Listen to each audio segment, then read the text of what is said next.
ഞാൻ ഈ short video ഇടുന്നത് സത്യത്തിൽ ലൈക്കിന് വേണ്ടിയോ ഫോളോവേഴ്സുകൾക്ക് വേണ്ടിയോ അതല്ലെങ്കിൽ പണത്തിനു വേണ്ടിയോ ഒന്നുമല്ല.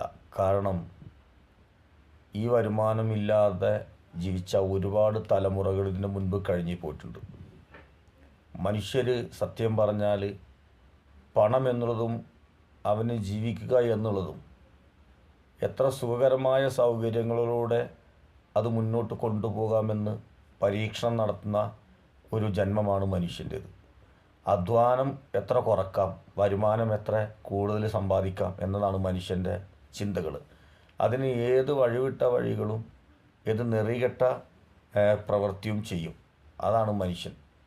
അതുകൊണ്ട് തന്നെയാണ് മനുഷ്യന് വേണ്ടി 1,25,000 പരം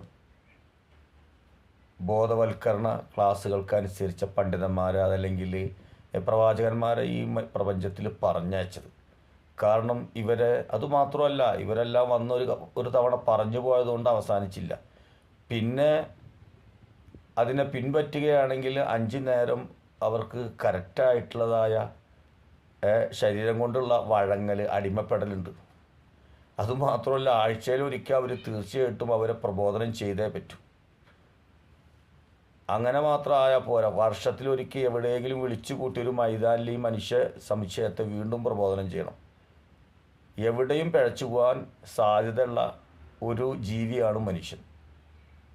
എപ്പോഴും എന്തും നേരായ മാർഗമല്ലാത്ത ഏതെല്ലാം വഴികൾ, ഏതെല്ലാം ഒളിഞ്ഞ മാർഗങ്ങളിലൂടെ ചെയ്യാമെന്ന് ചിന്തിക്കുകയും, അത് പണം സമ്പാദിക്കുന്നതായാലും അതല്ല അവൻ്റെ വിചാരങ്ങളെ ഉപയോഗപ്പെടുത്തുന്നതായാലും ഏതൊരു തരത്തിലാണെങ്കിലും മനുഷ്യനെ സംബന്ധിച്ചിടത്തോളം ഏത് സമയത്തും ഒരു ഭരണത്തിൻ്റെ കീഴിലോ ഒരു നിയന്ത്രണത്തിൻ്റെ കീഴിലോ അല്ലെങ്കിൽ ഒരു വളണ്ടിയേഴ്സിൻ്റെ കീഴിലോ അതല്ലെങ്കിൽ ഒരു മോട്ടിവേഷൻ ക്ലാസ്സിൻ്റെ കീഴിലോ അതല്ലാതെ ഒരു മനുഷ്യനെ നിയന്ത്രിക്കാൻ പറ്റില്ല.